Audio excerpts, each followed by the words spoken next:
Okay. Hey, look at my hair. Oh, I gave myself a DIY haircut today. Gotta go and look at that. I gotta go and fix up this haircut. Hello, hello, hello. Welcome, welcome, welcome. Make yourself comfortable. We'll take a few minutes to just settle in and see if anyone comes. And yeah, then we'll get started. But it's really important to get comfortable for your phone. So I just sat down, getting my hair together. But welcome. Thank you. Yeah, so nice to see a lovely face today. How are you feeling today? I'm just okay. Yeah. I'm struggling with some stuff, and that's why this is the first time I've come. I looked for something online and you popped up, and yours sounded like it might fit me. So. Oh, great. Oh, great. Okay. Yeah. So we're all dealing with so much. I know I'm dealing with stuff too. So yeah. Not alone. We're not alone. So hopefully we can all get some help here for our feelings. That's the beautiful thing about this class. Welcome, welcome, welcome. Make yourself comfortable. I'm gonna read some things in a second, but I just want everyone to get comfortable because getting in touch with your feelings, you need to get comfortable to get in touch with your feelings. So whatever you need to get comfortable, have stuffed animals, have little happy things, toys, sweaters, make sure the air conditioning's right, blanket. Just make sure you're comfortable. Okay. Well, so this is Emotions for Dummies, and I am the host, Dr. Donnie. And so I'll give a little bit of brief information about me. I'm a sociology professor at CSU East Bay in Hayward. My initial research was on youth inequality, or what's called adultism, the ways in which we treat or mistreat young people. And in that process, I got into what's called social emotional learning, which is all about learning how to get in touch with your feelings.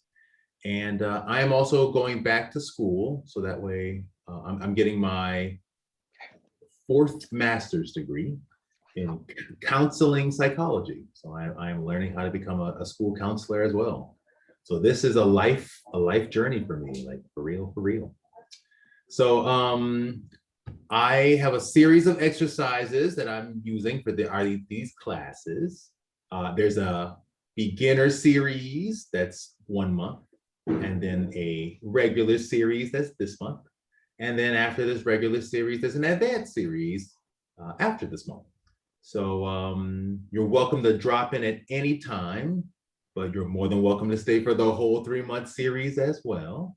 It's all about what you need for you and your feelings, okay? That's the most important part. And I'm always giving, importance to the people who come and whatever feelings you have, whatever feelings you bring to the table today. Okay, so I'm really happy to hear about that. I always like to start class off by just asking, how are you feeling? So I thought I just pop in. Well, let's just start with that today. So you are always welcome to respond or not respond. You are welcome to keep your camera on or not keep your camera on. You're welcome to chat, text, or not text. Whatever is comfortable for you, I will work with it, okay? So how are you feeling today? I asked Miss Shelley earlier, but Amanda, do you have any feelings? How you feeling today? Well, first off, I'm feeling very grateful that you are doing this for free at that. And just really grateful to be here for this opportunity. I'm also feeling very excited as well. Yeah, that's mainly it. Yeah. Awesome. Well, those are good feelings. They are. Yeah. Well, that's wonderful. Okay, well, let's go on. Let's jump into the rabbit hole here. So let me I have a workbook here. I'm going to share the workbook with all of you. Copy. Now you got this workbook. Anytime you can access the resources. Practice, practice, practice, practice, practice, practice. I cannot stress enough the importance of practicing. No feeling is a one and done, you know. You can't just, it just doesn't work that way. Okay, so here's the workbook for this class, Emotions for Dummies. I'm the teacher here, and that's my email in case you need to reach out. Hey, you know, I did want to say this. If this workbook does help in any way, consider leaving a donation if you can. You never have to. In fact, the number one most important part of this class is to receive. Allow yourself to receive as much as you humanly possibly can from these courses, okay? Come back, come back, come back, receive, receive, receive. And then one day, you know, you just receive so much, you just can't help but give, and let it naturally happen, okay? That's the important part there. The main thing I want for everyone is just to have the ability to connect to their feelings and to share these resources with others, okay? So it just means it means the world to me that people come to class and give up their time and their sensitivity and their openness and their feelings. It means the world to me, okay? Okay. And there's a link also, so you can share the workbook with other people too.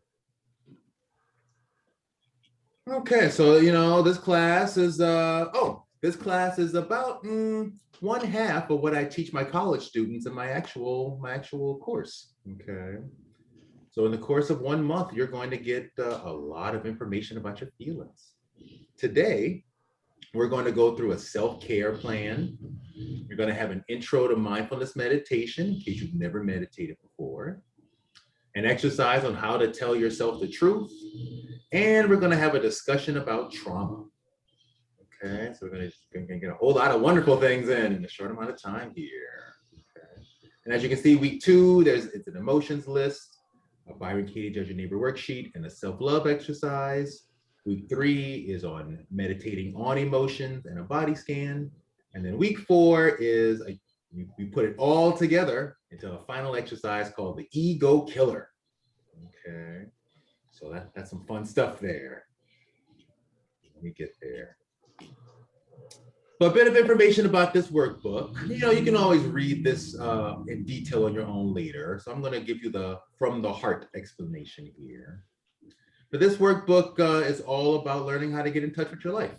I put a whole bunch of different exercises together to get in touch with your feelings in a bunch of different ways. So, and it's a workbook because reading all the books and writing it all out was nice. But I noticed it wasn't until I actually had an exercise to really get in touch with my feelings, to really work on them, that it really made it clear how to heal. You know, just reading about it was nice, but actually doing it is really what taught me how to heal. Yeah, so that's what this is all about. That's why it's a workbook. Okay, so some trigger warnings here. This whole class is about emotions. So your emotions are going to come up. Feeling triggered is an emotion, right? Caught off guard, upset, those are all feelings. So we're going to talk right now about a self-care plan to help us get in touch with all of our feelings, what to do when we deal with our feelings, what would be healthy, what, you know, all those things. We're going to talk about that right after I get through this. Okay, that's super important. Okay, and then I like to say this. See this workbook as a toolbox, and each exercise is a hammer, a screwdriver, or a saw that can be used to deconstruct and rebuild your inner life. But like all tools, you can also damage yourself if you're not careful. All of these resources are made with the focus of learning how to love ourselves and build our ability to feel, not to just feel bad, beat ourselves up, or re-traumatize ourselves. Pick topics that range lower on your trigger scale and save the harder things for when you have practiced these exercises a bit. Please know this may also mean having to learn a great deal of patience. And finally, this workbook is not a substitution for therapy or crisis care. If you feel you need the long-term help of a licensed professional, please access a psychologist, therapist, counselor, or a confidant of your choice. If you are in crisis and in need of help, please access a crisis center who can help you find resources, or call emergency services such as the police, a hospital, or dial 911. Okay. Oh, I see we have one person who came. Maybe I should share the workbook again here in case you don't have that workbook, wonderful Keith person here. There you go. I always start each class by saying, how are we feeling today? Because it's all about feelings. And, you know, I actually really want to know. So I like to listen. So I always just take in what people say. Whatever you feel, how you respond, no response is always your choice. I give my own examples all the time. This class is not just me teaching it to other people. This is me doing the work myself as well. I don't have all the answers. I have to figure it out one step at a time too, right? So that's what this class is all about. I always give my own examples. And I always say, whatever happens, whether you felt something good, nice, loving, or you felt something difficult or hard, it's okay, because we're learning how to feel. It's good to feel. We have to feel all our feels so we can heal. Okay. So important, so important. Okay, so with that, let's talk about a self-care plan.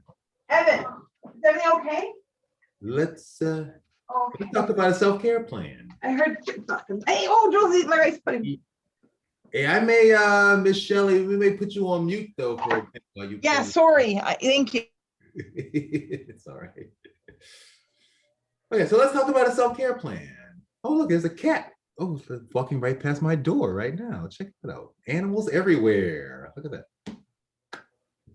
Okay, so let's just start with the word self-care. You know, that word might be a foreign concept for you. You may have never heard of the word self-care before. So just take a moment and just think about what on earth that even means for you. Self-care, taking care of yourself. What that even look like? Okay. Well, there's a whole bunch of categories here: physical, psychological, mental, relational, financial, environmental, spiritual, whole bunch of categories. And then notice it says below that, well, first notice it says honest go-to and healthier option. Okay, so that's something to think about here. You know, if I thought about my emotional health, what are my honest go-tos for dealing with my emotional health? You know, calling a friend, McDonald's, French fries, okay, large orders of French fries. Honest go-tos, just being honest with yourself. What do you really do? Okay, and then what would be the healthier option? You know, for some of us, it might just be a small order of French fries instead of a large one, the jumbo size, right? Some people, it might be I can talk to 2 friends instead of 1 friend. I could go take a walk. For some people, it might be a real healthy, I'll switch to, you know, I'll just eat broccoli and granola. And for some of us, it might really be, you know, I'll have 1 drink today instead of 2 drinks today. Okay, but the point there is you're being honest with yourself about what do you really do? And then what would something healthier even be? If one day you can practice that. Okay. And then it goes more. There's when I can feel something I can't handle. When I can tell I'm about to cry. Right? Those are important things to think about. We all cry. Some of us were taught to run from crying, okay, like the plague. So, and that could be your answer. When I can tell I'm about to cry, my honest go-to is I run like it's the plague. Boom. Okay, just writing that down is so powerful. So you know that's where you're at. That's where you're at. And what would the healthier option be? I could run just a little bit slower. The healthier option could be I could breathe. I could just take 2 breaths before I start to run away from all these scary feelings. I could just acknowledge my actual, what I'm actually feeling, that I'm scared when the feelings came up. All of those things would be healthier options, right? Okay, so this is the wonderful way to think about this. So here's some self-care. I put together all these things for thinking about self-care. So let's see. One, emotive self-care is how do you express yourself? Systemic self-care, how do you eat, move, and rest? Financial self-care, how do you allocate your resources? Oh, and I'm looking at the 8 dimensions of self-care on the right here. There's all these categories. And then if you look on the left, there's even examples for some of these categories. So like spiritual self-care would be inspired, go into nature.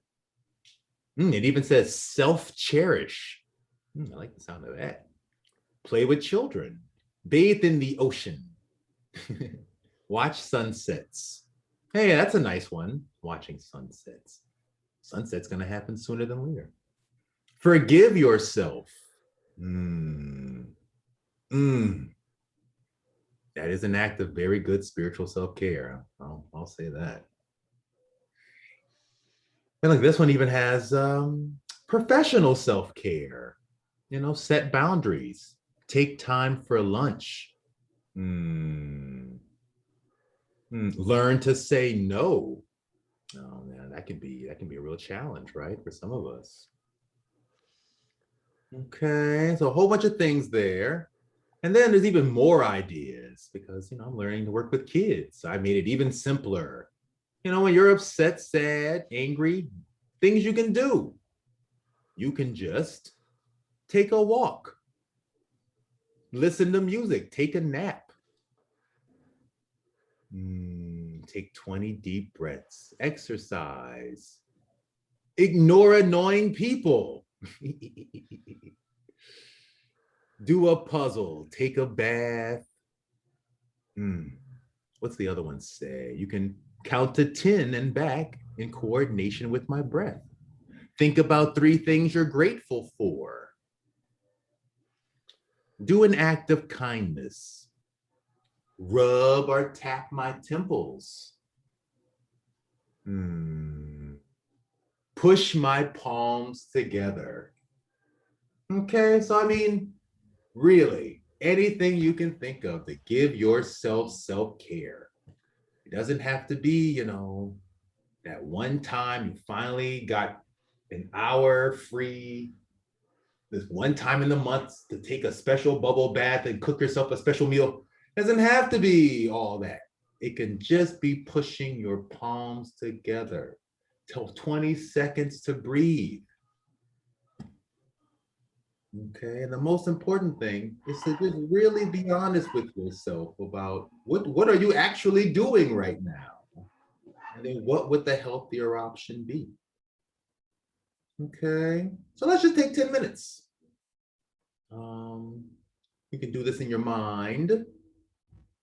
If you like to talk and share, you're free, pick a category. We can talk about it right now. Yeah. So just take a moment. This is an ongoing thing. Obviously, you should do this for the rest of your life. But we'll just take 10 minutes right now. And if anybody wants to pick a category and talk, feel free. And if no one says anything, I'll say some more stuff.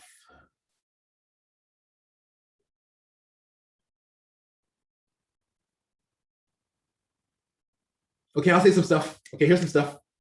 So let's go with mental cognitive. Let's go with that one. Okay, what are my honest go-tos for how I think? Honest go-tos. Here we go.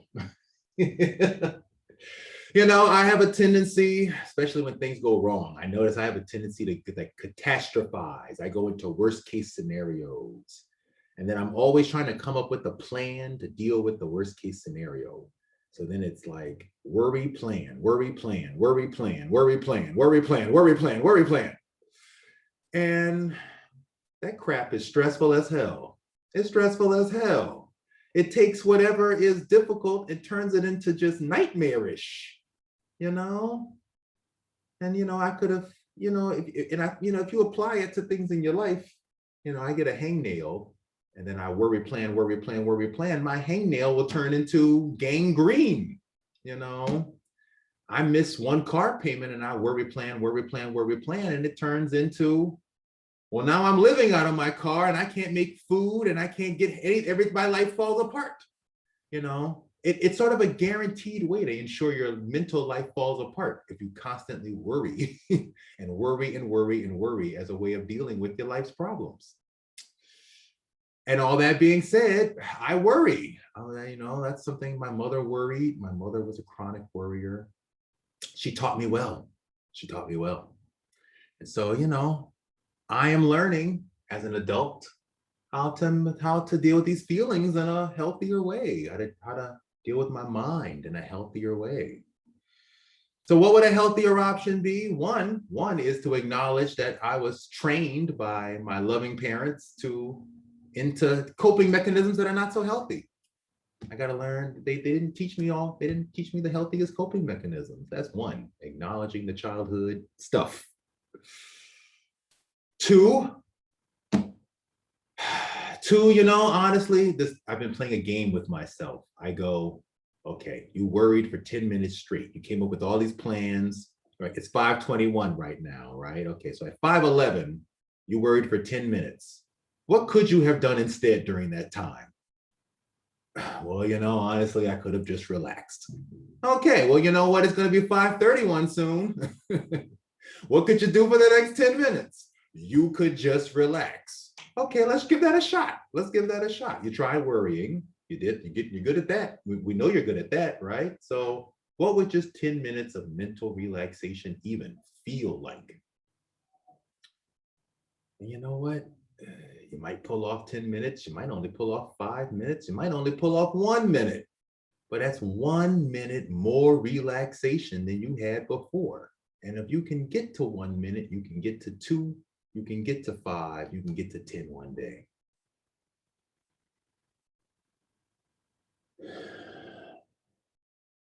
That's how I feel about mental cognitive. That's how I feel about that category.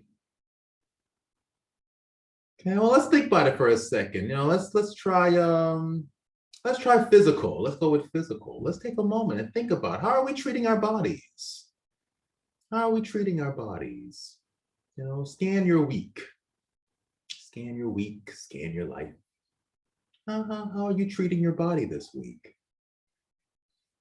You know, some of us live in a Zoom world these days, right? So Zoom world is all about sitting and sitting and sitting and sitting. And, you know, your back half might be in all kinds of pain or soreness.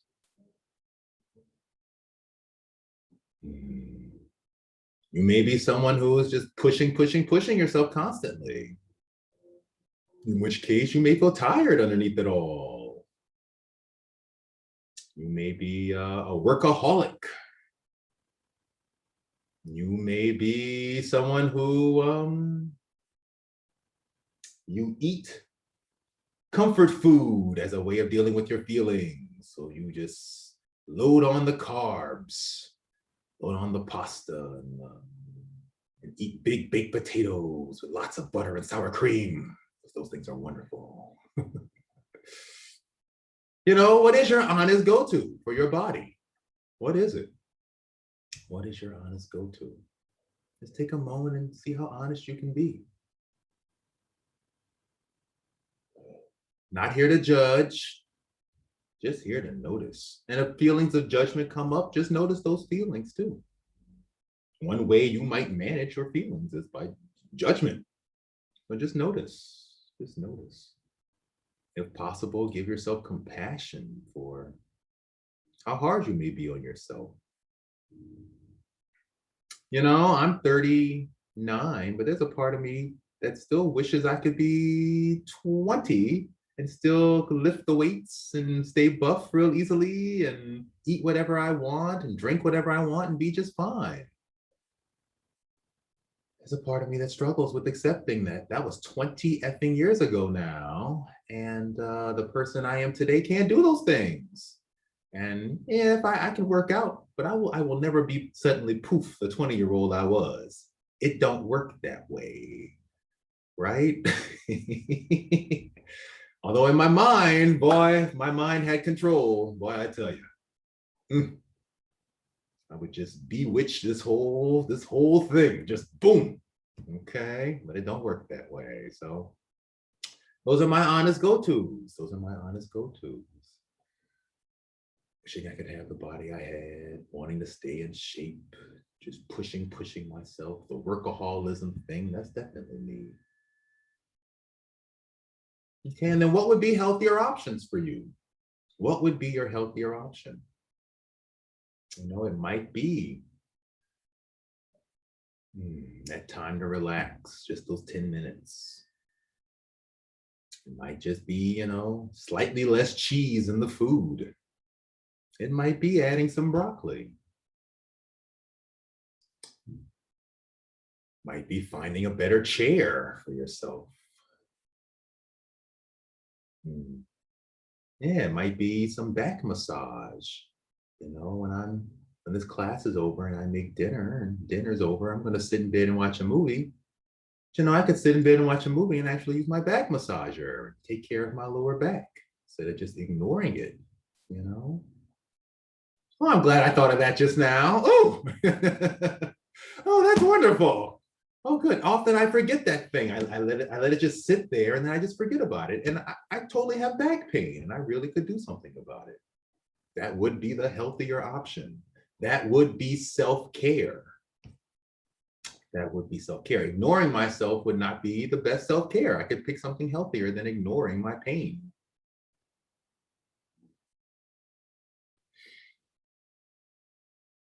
Amen.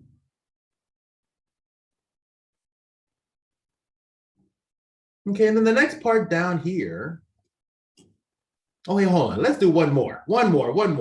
Just for my heart here. Luminescent. Luminescent. That really got me. Luminescent means how you illuminate your inner truth.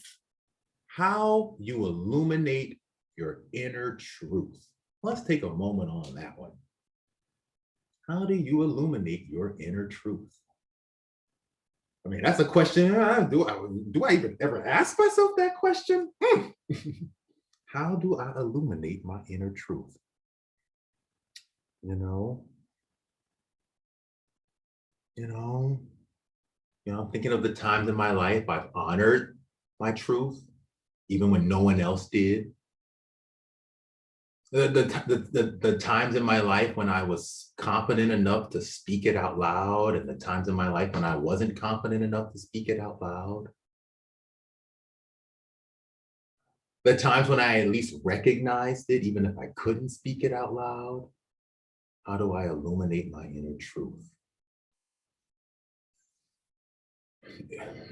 Yeah, the times I acted on what felt right for me. Yeah, even when, my parents, my friends didn't agree, I did what felt right for me.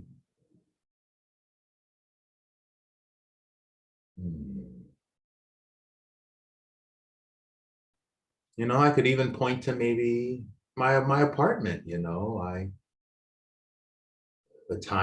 books I own, the hobbies I engage in, my art, that's how I illuminate my inner truth, my art, for sure. Being here and processing these feelings and talking about this stuff. Oh yeah, big time. Woo. Yeah, my work as a teacher, big time. That's how I illuminate my inner truth. Oh yeah. So, even that one, that can go in all sorts of directions. Just even taking the time out to smile at people is one way I illuminate my inner truth. Making the time for conversation.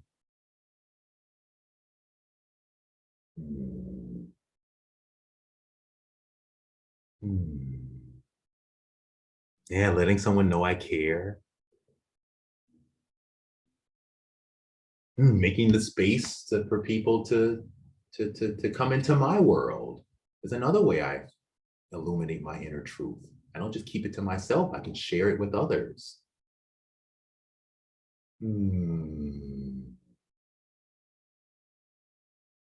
Wow, this was all very comforting. And then, hey, those were all nice answers, but you could have given some other answers, right? Like, How do I illuminate my inner truth? I yell at people, I get ticked off and I just let them have it.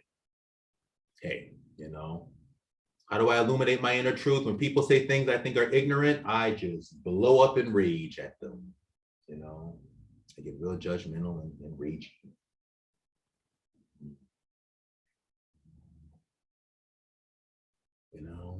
So what would a healthier option be?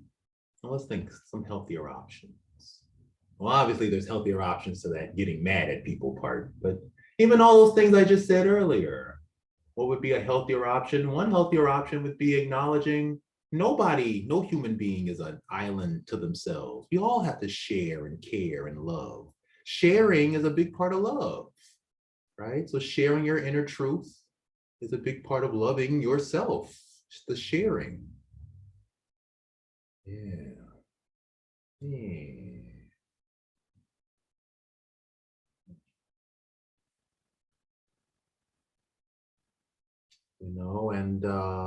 Seeing myself as a teacher is a big part of sharing my inner truth. And I can be a teacher whether I am in a classroom or not. What exactly is a teacher, right? Teacher for life, student for life. Yeah. Okay, so you can always just think about what is your honest go-tos and what are your healthier options. Okay. And while you're in this class, think about what do you want to work on, what's getting in your way, what triggers you easily, what negative strategies do you want to avoid. They're all just good things to think about as you get in touch with your feelings. Okay, because we're doing this to learn how to handle these things, not to just feel bad, not to take on something we can't handle and, oh, I can't handle this, because that won't teach you how to handle your feelings at all. We gotta do this in a loving way that we can handle. Okay, and then there's also a blank here for any other important things you might need for you, like a pick-me-up quote, affirmations, reminders, doodles. We all learn in different ways, so you may have a favorite quote that might help get you through the hard times, right? That which doesn't kill us makes us stronger. That used to be my old quote when I was younger. Today, my favorite pick-me-up quote is, love is letting go. Love is letting go. Hurt, pain, and fear is holding on. Love is letting go. Okay, so that's part one. That's part one, wonderful people. Okay, self-care. Okay, so for the second half hour here, we're gonna learn how to meditate. Because you may or may not have any experience with meditation. And a lot of us have this idea that meditation is like, hippie white people sitting on lotus pillows, just looking all above it all. And that's really cute. But actual meditation is getting in touch with your feelings, because your feelings is your real life, your real you. So, maybe one day we work through all those feelings and we get to that space where we're above it all. But until then, we're not above it all. That's called BS. Nobody's above it all. That's called spiritual bypassing is the word for that, right? So we're going to learn how to meditate in a real way today to get in touch with our real feelings. Okay, and I can say this because I am somebody who has been a Buddhist since I was 19. So that's 20 years of my life, 20 years of my life. And I've learned many different styles of Buddhism. And so much so, I wrote this as a way to help everyone else to think about meditation in a different way. And in fact, why don't we just go into meditating now, and then I'll read it later. So the first and foremost, most important thing about meditation, biggest thing, boom, boom, here it is your breath. You are breathing whether you want to or not. And if you're not breathing, then there's no problem. And so you're breathing, it's just happening. It's just happening. You don't have to make it happen. You're just breathing. So just notice your breath.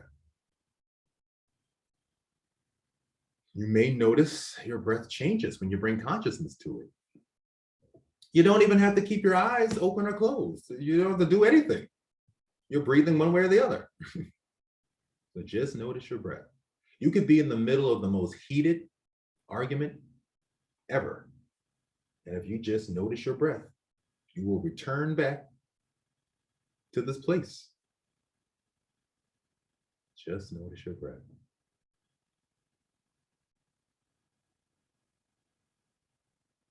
And then if you're willing, especially if you notice, if you're willing, you can slow down your breath. Often our breath just naturally slows down the moment we bring our consciousness to it.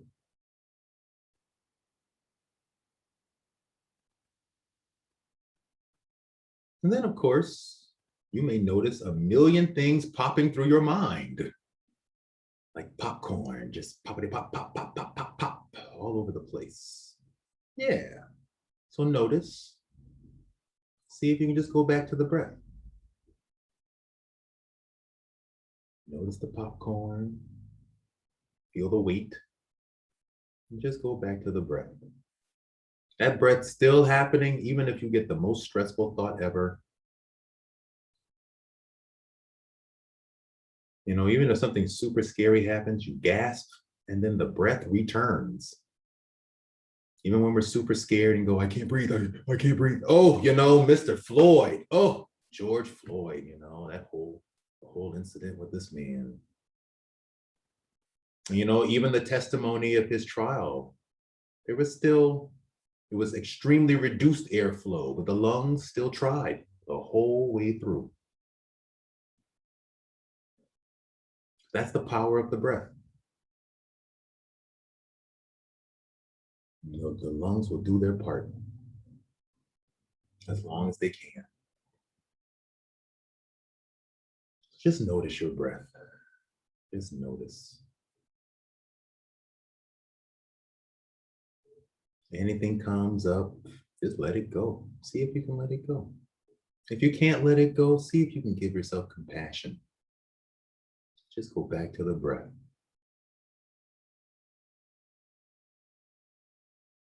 Feel yourself going down a whole tunnel of thoughts about, well, what about this and its final exam? And what about this and what the rent? No, it's the first of the month. Oh my God, what am I gonna do? No, what about the weather? About climate change? I don't know.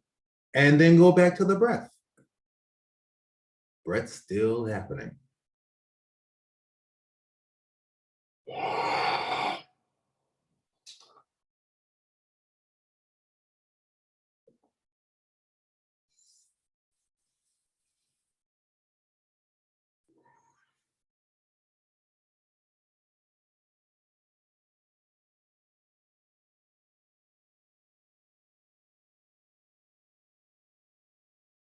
So what we're doing here is learning mindfulness. Mindfulness is about examining your quality of life. Most of the time, we are caught up in doing things, but we are not human doings. We are human beings. Thus, when we examine our lives with mindfulness, we are moving deeper into our state of being in the world. For example, we use our phones to do things like send messages or check email quickly. With mindfulness, we take time to examine the things we do. So we may examine each button we press, each letter we type, the layout of the app. This is about examining the quality of what we are doing, not just the doing of it. Hey, let's practice that for a second. So you're breathing, right? Just noticing that breath. If your eyes are open, just take in something. A screen, a stuffed animal, a pen, your phone, the keyboard. Just take in one thing and actually really look at it. Not just, oh yeah, that thing. Actually really look at it. Take in each corner, the edge, the shine, the color, the shape.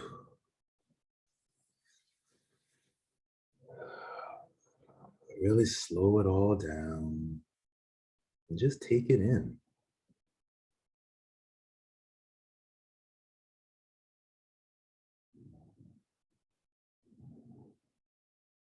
You know, this keyboard of mine, which I decided today to clean for the first time in probably 4 years. I just took the time to really sit and notice, and I noticed there was so much grime all over everything. I'm seeing clean surfaces now, a reflection back at me. You know, I'm also seeing all the work I put on this keyboard. And that grime wasn't grime, that grime was me. It was my grime. Skin cells, years of skin cells of working away on papers. Wow, yeah. Oh, things I wouldn't even bother thinking about. Just keep moving. Mindfulness means making time. Seeing these things that were underneath the surface all along. I'm even feeling a lot of gratitude right now for this keyboard. This keyboard allowed me to not have to write all those papers by hand. Ooh, what a nightmare that would have been. There's even a little calculator button over here to pull up the calculator. I really appreciate that. A print screen button. I really appreciate that. Things I never think about.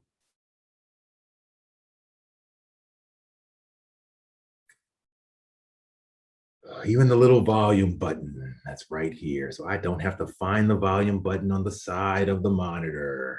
I mean, just all sorts of little things. And I can bring some mindfulness to.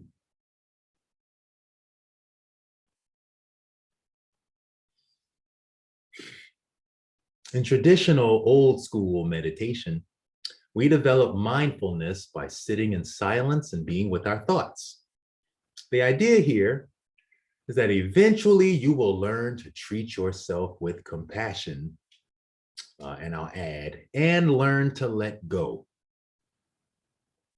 The story of the Buddha is that he was a naive prince who left his palace and saw suffering or stress in the world and vowed to end it. After several failed attempts, he sat underneath a tree and began to sink into his thoughts. And from this, he came to realize that wanting things or desire is what led to suffering. Today, we can expand this to say that one, the human mind only perceives thoughts, feelings, sensations, and images. Okay, the human mind does not perceive reality. It perceives thoughts, feelings, sensations, and images. So two, thoughts, beliefs, and concepts shape what we think is reality, but is not reality itself. So if thought is not real, then three, thinking and imagination are the same thing. Just the first one reduces and represses, while the second one expresses and unrepresses. Okay, thinking and imagination are the same thing. We tend to call thinking serious imagination, and we call imagination fun thinking. One is serious and one is fun, but they're the exact same thing. Thinking and imagination are the same thing. So therefore, number four, all stress must come from believing thoughts that don't line up with reality. What happens in life is information. Our stressful feelings about it come from our unconscious use of the 5 frustrations of life: our assumptions and expectations, beliefs and attachments, judgments and comparisons, preferences and requirements, and attempts to manipulate and control things beyond our ego. Okay, let's go back to that breath. That's quite a blow. That's a mind blow of information there. Let's go back to the breath. You know, whether you realize that thinking and imagination are the same thing or not, the breath is still just breathing. right?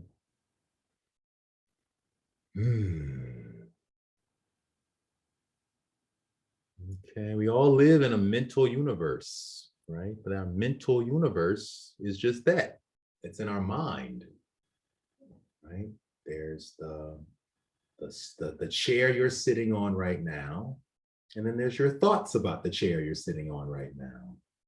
Those are two different things. One's real and one's not. Good to know. It's good to know how the brain works. The human brain is truly amazing. It has two major sections: our frontal lobe, which is responsible for abstract thought, planning, judgment, and our back brain, the limbic system and amygdala, which processes emotions.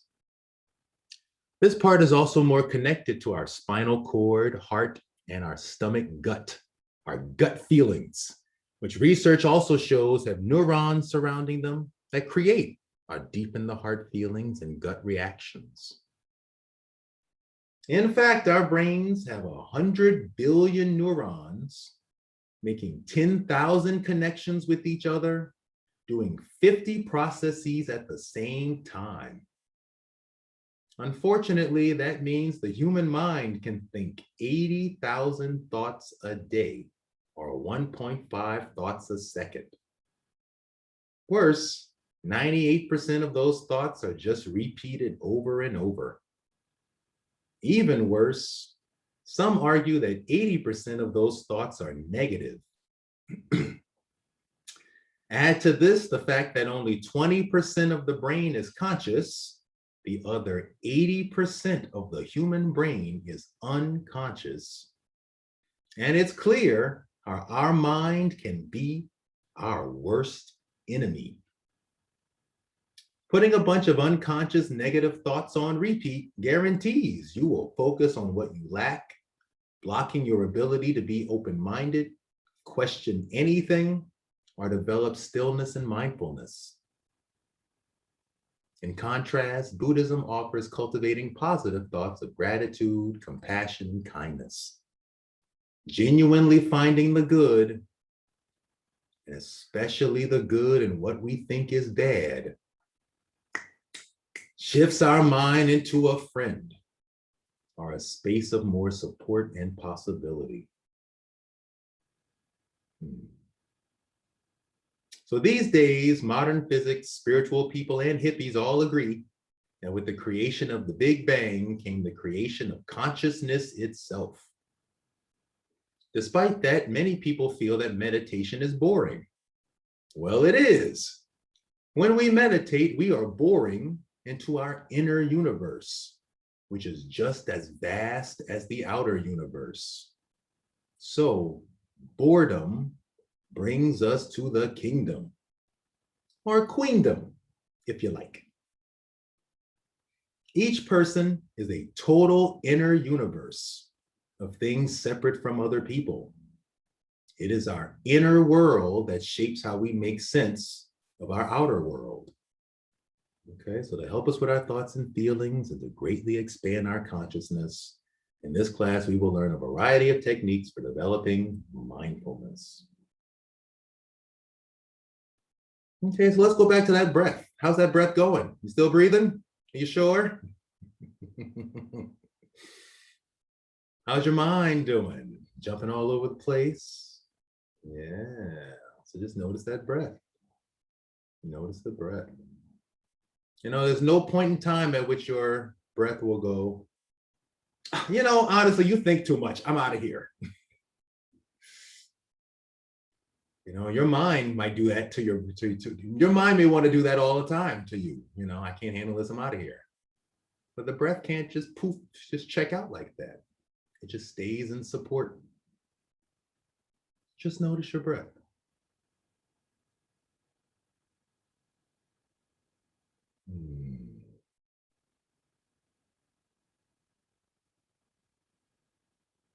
And you know, if something does come up, we can do a little playing with it here. Since the human mind only perceives thoughts, feelings, sensations, and images, You can cycle through them here. So one, just notice the thoughts coming up right now. Just notice. I had a thought about dinner that popped up. Bought some cactus yesterday and I'm really excited to cook it.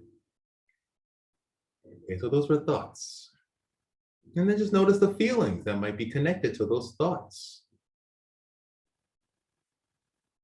You know, eagerness. The thought of needing to plan something. There's a feeling of mental wrangling, like a keep it together. I need to have a plan. I need to execute this plan well. I want my dinner to come out right. Okay, there's feelings I have about that. Yeah, if my dinner didn't come out right, I'd be mad at myself. I don't want to eat bad food. I don't want to eat nasty food. I want to eat well-cooked food. Yeah. I'm from Louisiana. That's a big deal where I'm from. You know what I'm saying? Okay, that's a real big deal. I got feelings about that. That's right. Thoughts, feelings, sensations. Yeah, the rumble in my stomach. I feel the what the food will feel like. My mouth. I'm making black beans with this cactus, so I'm imagining the black beans. My mouth is salivating. Cooking food really relaxes me, so I can feel my shoulders relaxing.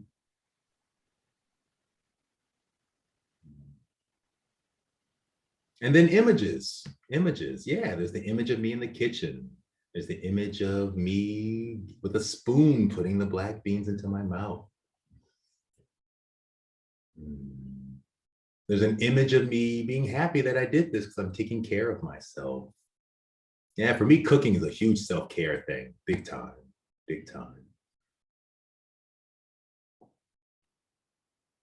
Okay, so anytime something comes up in your world, you can do this. Thoughts, feelings, sensations, and images. Cycle through and you can see it. What you're seeing in your mind is never really reality.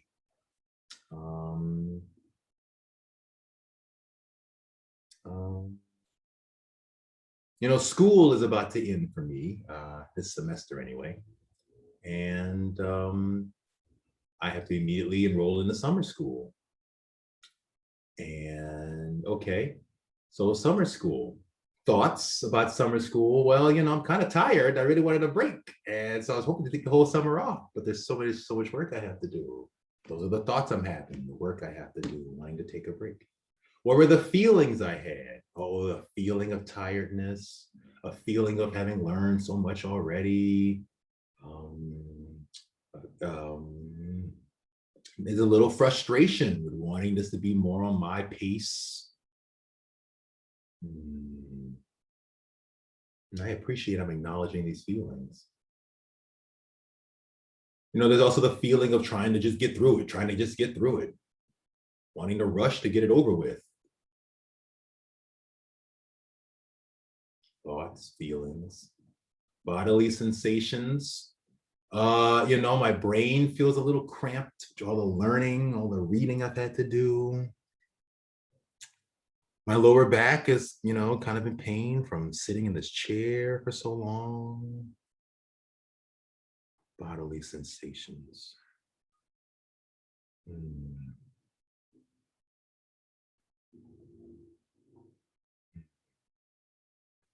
And then images.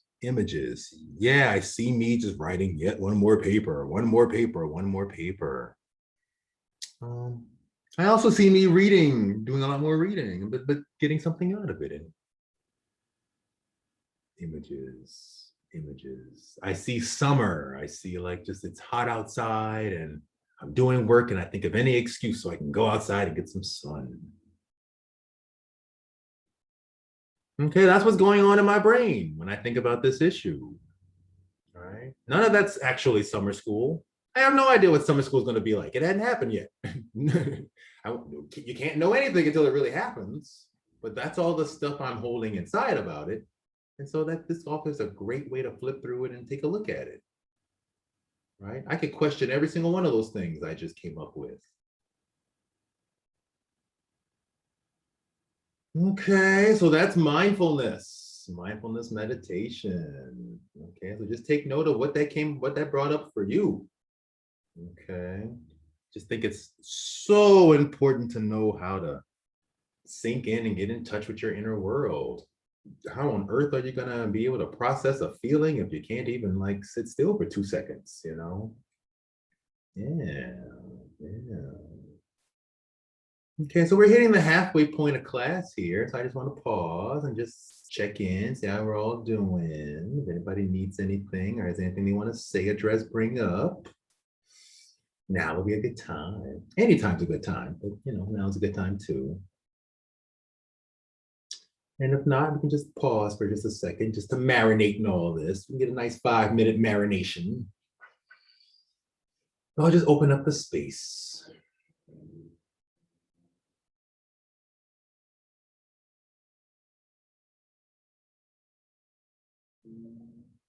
Actually, if you don't mind, I'd like to get some water. Just pause for just 1 second. I'll get some water.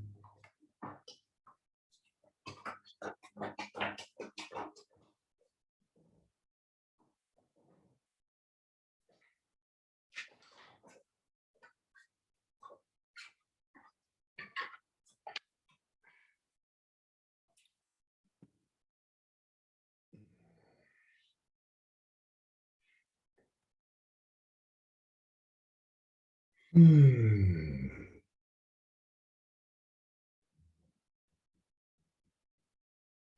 You know, I was thinking about that food and the food I'm cooking later. And I also bought plantains too. I'm gonna fry plantains. That's not something I've only done it about 3 times ever, but ooh, it tastes so good. I'm thinking about those plantains, thoughts, feelings, bodily sensations, and images. Now, for all I know, I could open that plantain and the plantain could just be rotten. I have no idea. That's what's in my mind right now, and that's what I'm getting in touch with. I want to know what cactus tastes like. It's what does it taste like? It's slightly sour, just slightly, and it's very like juicy, like in the middle, so it's like slippery. So it tastes like it's really something on its own. It's really something on its own. But the main thing is if you buy it, you have to put it in some kind of airtight container because otherwise it'll start going brown like in a day or 2. So you definitely have to store it well. And I would highly recommend trying it on eggs. It's really good with eggs too. Yeah. What does it taste like? It tastes like cactus. Yeah,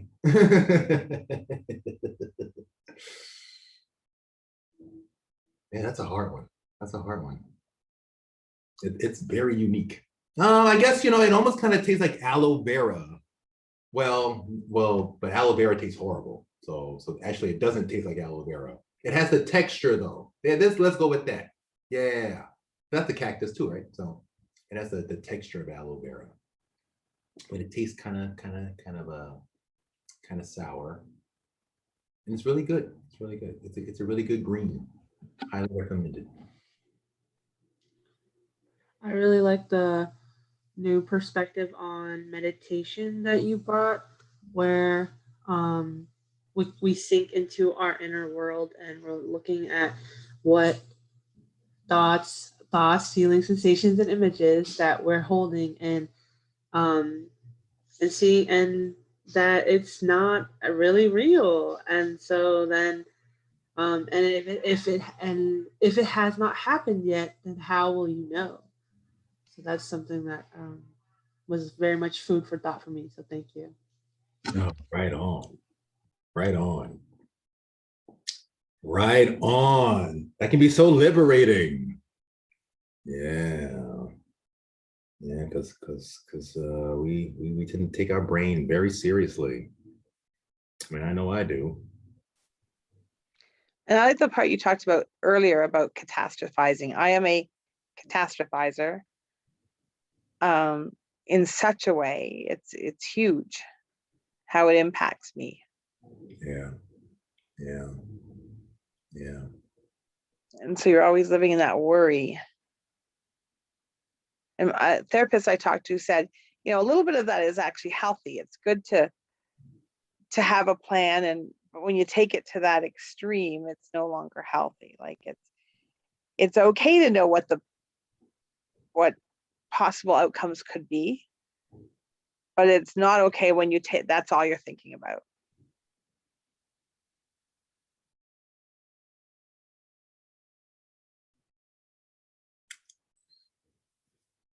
I would just say, even if you find yourself absolutely catastrophizing all the time, that's still healthy, because it's really your way of trying to show yourself you care. You care, and you're worried, and you're just doing the best you can.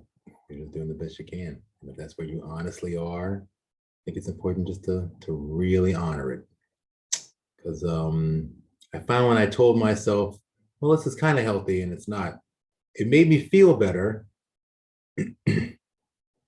But then when I went back into worrying again, I felt like, well, what's wrong with me? Why can't I just make this go away? Why can't I just, like, I did a little bit of worry. I made a plan. Why am I still doing this? Well, I don't know. I beat myself up. So I don't want to beat myself up anymore. Yeah. Yeah. And I feel like the beating myself up is part of the catastrophizing too. It's like, it's connected. I don't totally know how yet, but I know it's connected. I feel it.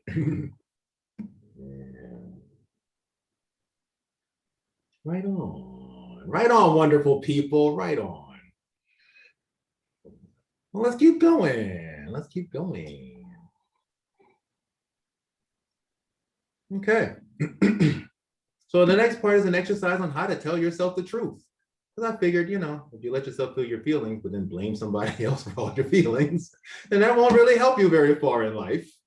So we need to know how to tell ourselves the truth. So this comes from a video I saw by Teal Swan, who's a spiritual psychic person on YouTube. And the video is called How to Tell the Truth. Her YouTube page is called The Spiritual Catalyst. She has hundreds of videos. I highly recommend checking them out. So obviously, telling the truth is an important part of developing a strong, healthy relationship with ourselves and others. For many of us, however, the truth can either be too uncomfortable or scary to embrace, especially when the truth may force us to alter our sense of reality or identity.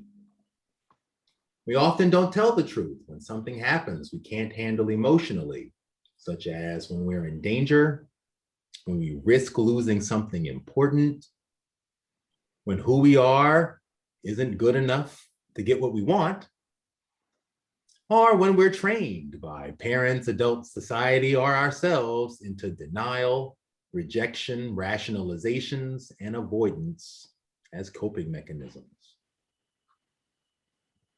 While we often treat the truth as something stable, permanent, and objective, like universal truth, most truth is one part what people believe or all agree is accurate, and one part how your subjective emotional range is reacting to information. Our personal truth may be totally different from someone else's or what society says is true. In Buddhism, telling the truth is always balanced against compassion. Saying true things without kindness can be cruel. And saying kind things that are not true, lies, can lead to mistrust and hurt. So one way to deal with the difficult feelings around the truth is to explore our emotional range from negative to positive. A full truth involves expressing all of your anger, hurt, fear, understanding, and love. You can use the fingers of your hand as a way to remember this. Find one problem, issue about your life, yourself, or the world that you feel is causing you stress. Start with anger, and for each one, allow yourself to get out all of the thoughts and feelings you are having before you go on to the next one. When you get to understanding, also examine the frustrations of life, our assumptions and expectations, beliefs, judgments, preferences, requirements, and attempts to manipulate and control. If you have trouble with anger, try other words like frustrated or bothered, or try sadness or stress. Remember, you can always choose whether you want to tell someone else the truth because they may or may not want to hear it. But if you lie to yourself, you risk throwing your whole world into confusion and unconscious self-sabotage. Since you don't have all the info you would need to take responsibility and make good decisions, everything you do to address your problems won't work either, which can lead to hopelessness, resentment, and deep insecurities. In contrast, the truth gives us a solid, powerful foundation to build a life based on honesty and integrity. Or as they say it with me, the truth will set you free. Okay, so let's give this a shot. Anger, hurt, fear, understanding, love. You pick one thing and then really get all your feelings out on each one before moving on to the next category, okay? So does anybody have something in particular that's bugging them right now they want to use as an example?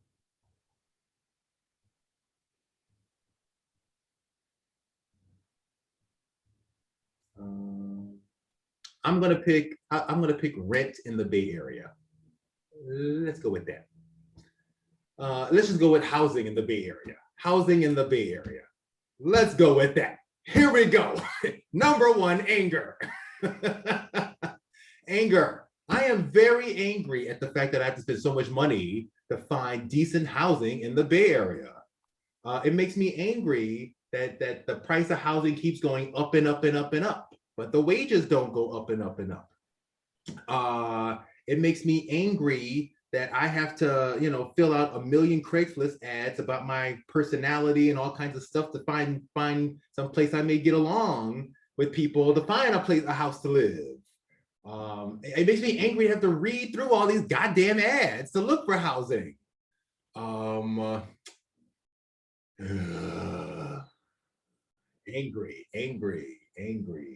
And it makes me angry when I put all the work into finding a place and then suddenly, I see the place, I fill out the application, and then I get told that there was one person who applied before me and they're getting the place. That makes me angry. That happened this morning, actually.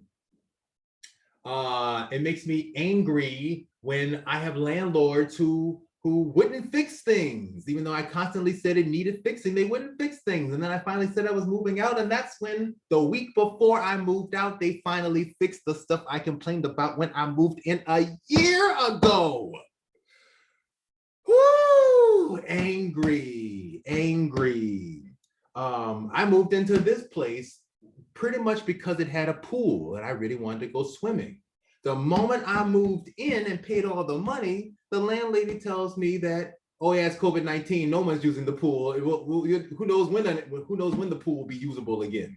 Now, she could have mentioned that before I paid the money just to soften the blow. She could have mentioned that. But no, she didn't want to jeopardize her money, and that makes me angry.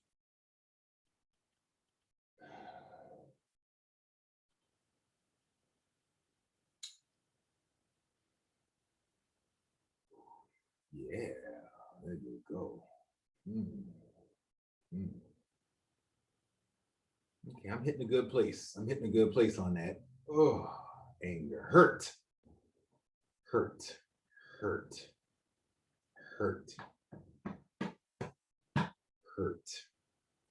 I'm hurt when I see how little I have in my bank account. I'm hurt, yeah, when just May 1st comes and then boop, half my paycheck is gone. That hurts. It hurts. It hurts when I think about, yeah, what does this mean for my life 10 years from now? When I think about the future, what does it mean for I wanted a family or children. Think about how I'm going to adapt to, how am I going to make those things happen? And that hurts. It hurts my plans. It hurts. It hurts that I have to go through all this to try and find a housing. It hurts to see so many people who don't have secure housing in the Bay Area, people sleeping on couches, people who can't leave their apartments, people who can't leave a relationship because you got to stay in the place you're staying, people who are sleeping in cars, people who are sleeping in tents, people, so many homeless people in the Bay Area, people who can't afford housing.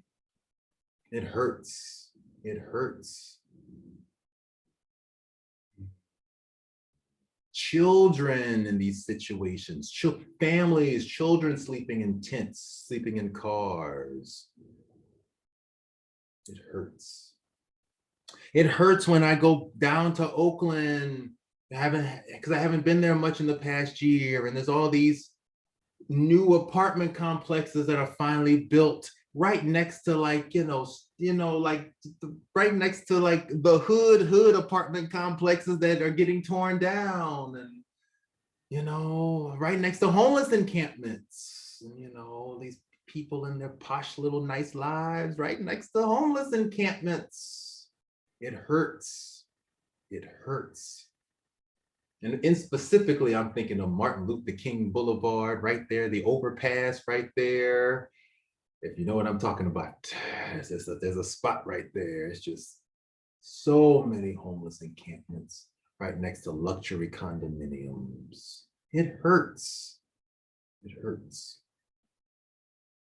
I discovered today, watching the news, there is no place in America today where two people can work minimum wage jobs and have enough money for a 2-bedroom apartment.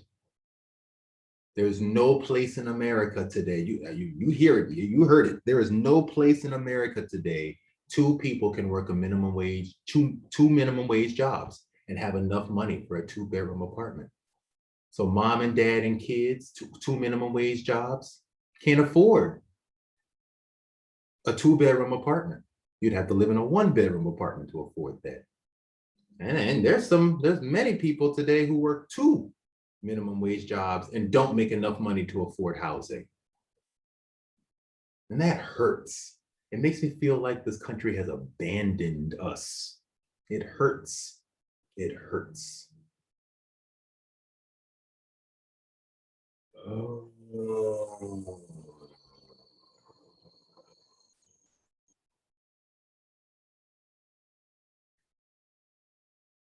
Hmm.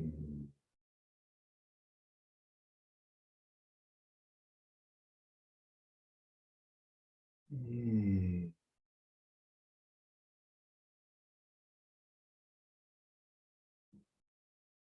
Okay. Next is fear. Fear. Fear. What about this situation brings me fear? Yeah, I'm afraid of becoming homeless. I'm afraid of my only options is living out of my car. I'm afraid of moving into a new place and then not getting along with the people I live with. I'm afraid of another landlord who won't fix things, who won't listen to me, take my money but won't listen to me. I'm afraid of the rent constantly going up.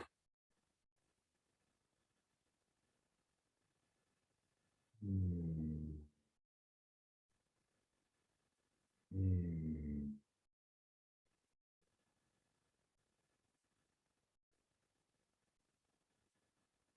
Yeah, that's about it though. I thought there'd be a longer list there. Interesting. A lot more hurt there than I thought there was, and much less fear than I thought there was. That's interesting. Any other fears? Any other fears? Yeah, I'm afraid it's gonna happen to the people I love.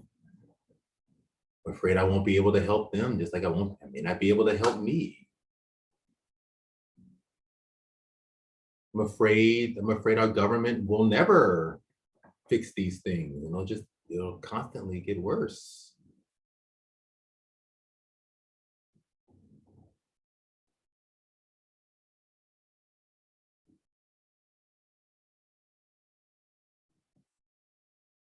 Anger, hurt, fear, understanding.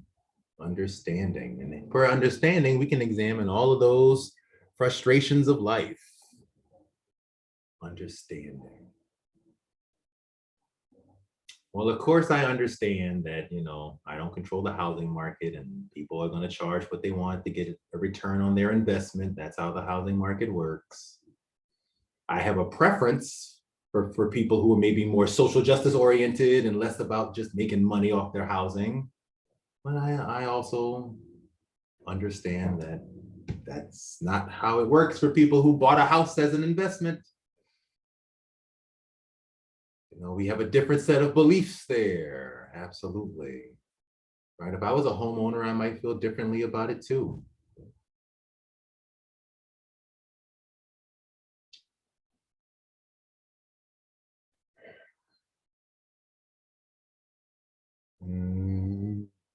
You know, I'm judging all sorts of people in this situation.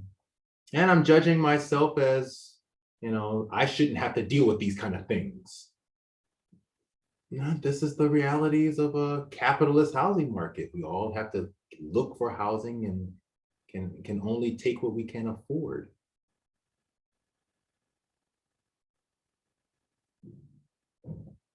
And I hear myself judging capitalism right there too. And I can just feel the frustration that the frustration I'm feeling around that. I can't control capitalism. Boy, yeah, you know, I've done quite my share of research into communism. I'm a sociologist. I talk about political things all the time. I'm an educated voter. I do everything I can. I'm a strong believer in unions. Right, I do everything I can, and I don't control capitalism. I just can't control capitalism. I can't control how American capitalism is gonna pan out. I just can't.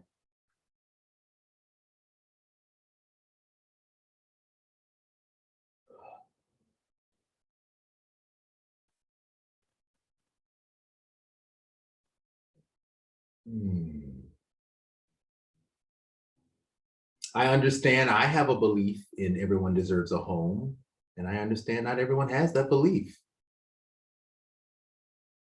We all got different beliefs, right? I mean, some people believe in abortion and some don't. Some people believe everyone deserves a home and some don't. Some people believe in fighting wars and some people don't. We all got different beliefs. Some people believe in paying $2,000 a month for rent. Some people don't. We all got different beliefs. Some people believe they should have children. Some people don't. We all have different beliefs. Some people are dog lovers and some people are cat lovers. Different beliefs, different beliefs. Communism and capitalism, different beliefs, different beliefs. Ooh, man, man. Ooh. Ooh, the part of me that would normally argue right now. Oh.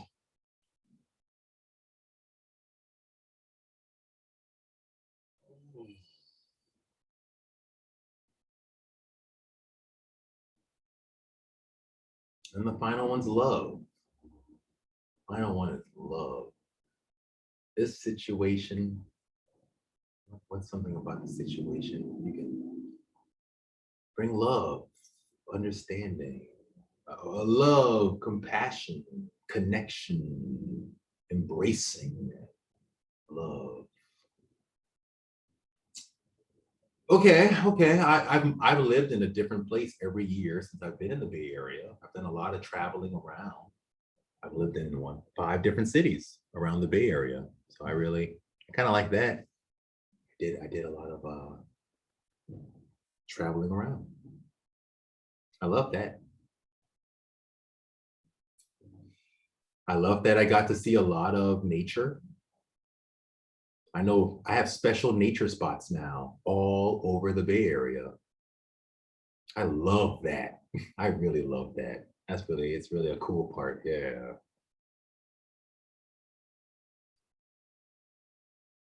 I mean, I love that I make enough money that I can afford my housing. I love that I get to do work I believe in doing, so I can have this money to afford my housing. Yeah. Yeah, I love that I do have a safe place to sleep.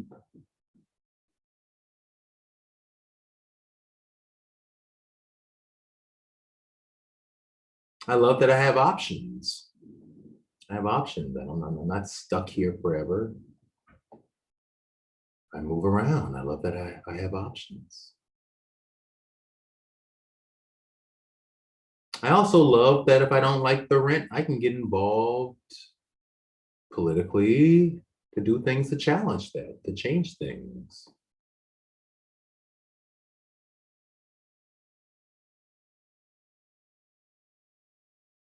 And I love that you never know, a group of awesome people could show up and offer, have a space open, and I could be on the verge of meeting, my next best friend, my next partner. Who really knows, right? Who really knows?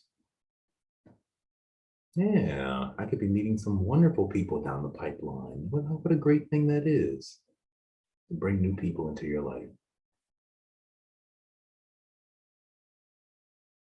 Okay, so you see how this works. Anger, hurt, fear, understanding, love. You just take one and get all your feelings out and move on to the next one. It brings all your feelings up to the surface. So it makes it so amazing. And so it can, give yourself a lot of patience and a lot of compassion for yourself as you do one of these exercises. But what a fantastic thing that you can connect to all these feelings, and that these feelings will bring you to a place where you can make peace with it. It's not just feel anger and stew in anger and then get stuck and frustrated and just feel hopeless and give up. No, you can actually get the anger out and then move on to the next emotion, and then keep moving that way till you get to a place where you can make peace with these feelings. The next time I revisit this rental thing, am I happy now about the rental situation in the Bay Area? Hell no, it's totally messed up. It's totally messed up. But can I, on an inner level, work through it? Do I have more inner resources of calmness and peace as I approach the problem? Yeah, just like that, just by doing this exercise. The edge I was feeling, it took the edge off. I don't have to like the situation, the housing situation, but I can manage. And I can give myself a lot more understanding and compassion as I manage through it. Yeah, totally. Yes, absolutely. Absolutely.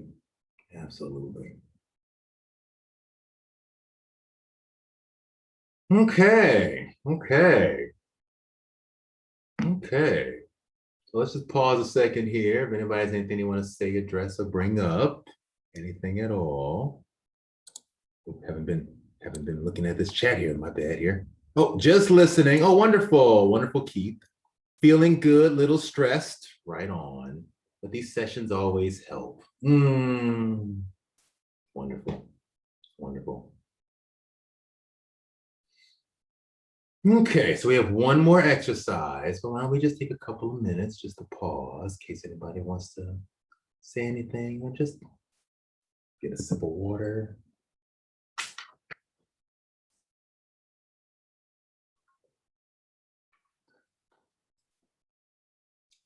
And the other part I really appreciate about this exercise, it's connected to the truth. Sometimes we often think the truth is I gotta shoot out my one sentence, You didn't want to hear it, but here it is, the truth, boom. But the truth can be all these things, all these feelings, all this revealing, all this sharing information, sharing your heart. This turns the truth into a huge sharing of your heart. So I just love it.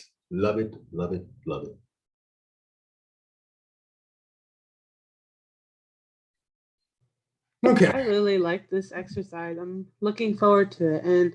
And thank you for expressing your vulnerability when it came to anger, because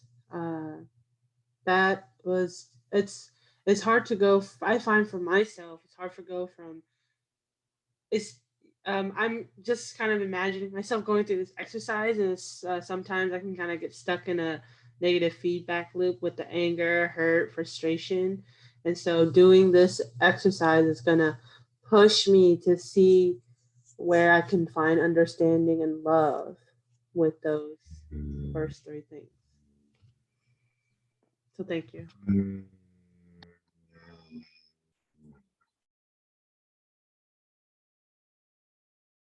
And you know, the beautiful thing is it won't even push you. It'll just bring you there.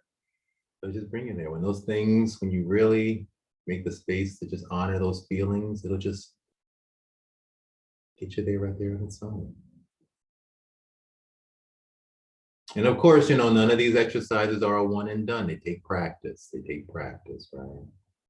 Keep practicing.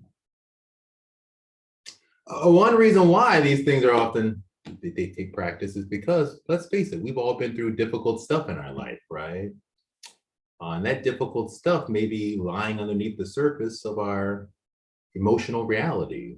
And so that's why for our final series, our final exercise today, we're going to have a straight up conversation about trauma. Because, you know, you may know some of these things, you may not. And this might explain a lot of your emotional states. You never know, right? So the final thing is we're going to talk about trauma, how to heal from trauma, and have some exercises to help you in your emotional meditations or for anything you're feeling in life, okay? And that'll be our final part of class. So this is from the book Journey Through Trauma by Gretchen Smelzer and the Tao of Fully Feeling and Complex CPTSD from Surviving to Thriving by Pete Walker, who is a Bay Area psychologist.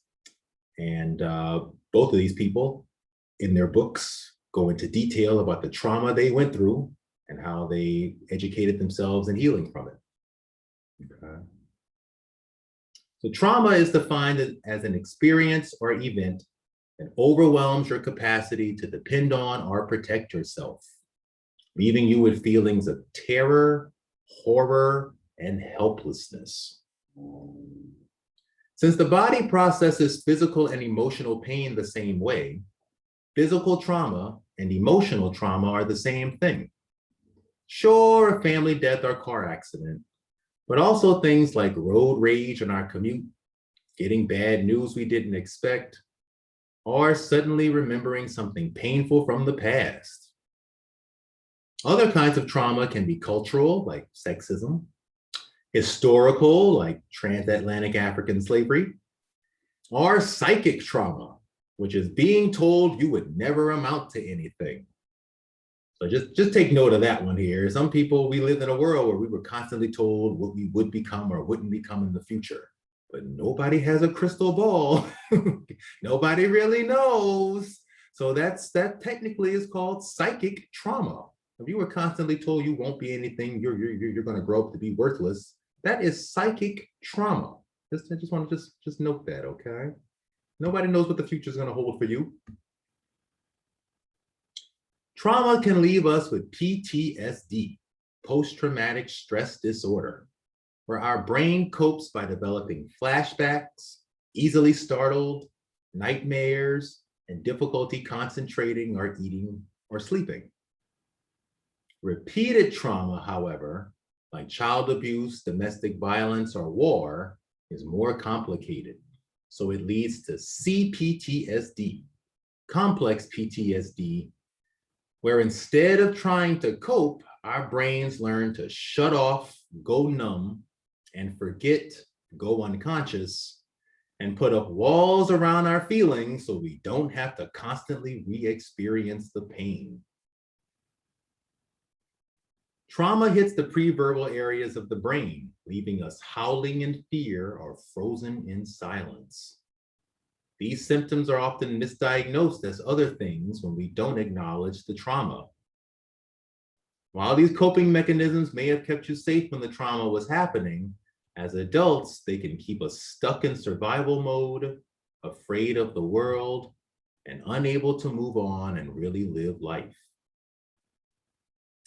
Healing from trauma is literally one of the hardest things to do.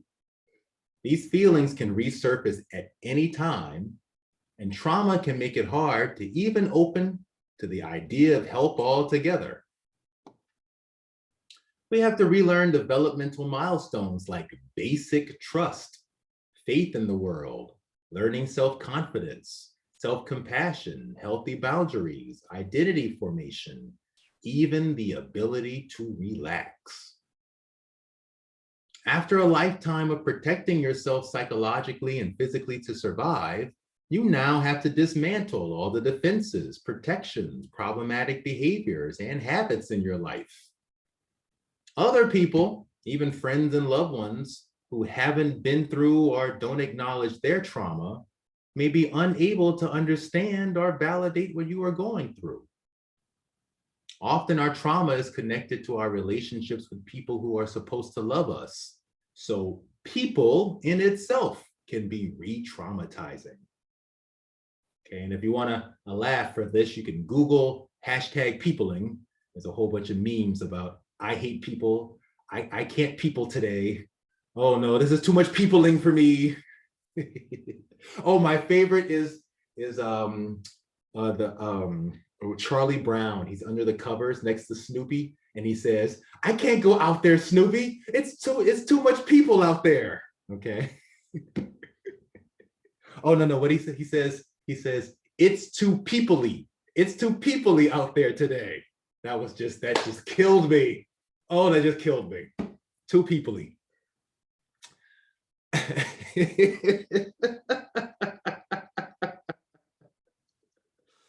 Oh, that cartoon provided decades of validation in one cartoon, okay? Okay. Healing from trauma is not a linear one and done process. It takes a lot of time and a lot of rest. Also, we have to heal as life goes on. So doing this healing work can feel like having a second job, or for some of us, a third job. Good news is we already survived the worst of it, the trauma itself. So the key to healing is to acknowledge what happened, what didn't or should have happened, and how did you cope with it all? So to heal, we move repeatedly through 5 phases: preparation, unintegration, identification, integration, and consolidation. So here we go. Preparation. First thing is develop an awareness of your thoughts and feelings. Check in, self-care. Assess and store your internal and external resources, right? Your physical resources, your emotional health and safety.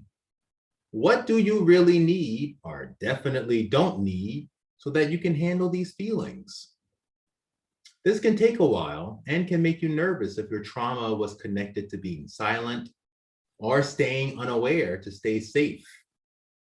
Showing up for you and finding dependable others teaches us to relearn trust, which lets us feel safe, be willing to explore, have hope and gratitude, and to be patient and persevere, things we might not have gotten in our lives. Okay, so preparation, self-check, self-care, check in with yourself. Can I handle this? Can I not handle this? What do I do when things get tough? When I get triggered, what do I do? Right? Get in touch with what those things are for you, the answer to those things for you. That is how you learn to trust yourself. You know, it's saying, okay, I think I can manage this today, taking on what I can manage. If I can't manage this today, then you know what? I'm going to put this away and then we're going to look at this tomorrow or next week. Or, you know what? I can't manage this. This is just way too heavy. Not right now. This is going to be for some other time. And just honoring that, you know, that's how you learn to trust yourself. Okay. Next is unintegration. To heal, we have to give ourselves permission to totally fall apart and regress back to being a child, back to when we were innocent. Find a safe space where you can let down all the walls without the need to pull yourself together.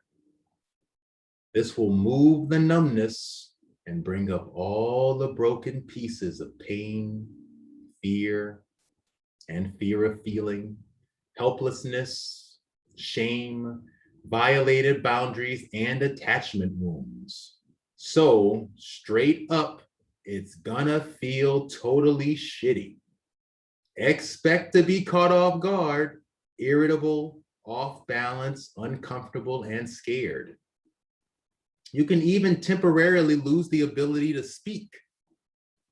Children do this very well, but as adults, we train ourselves to be in control and keep it together all the time, so we don't give our brain a true chance to reset and relearn.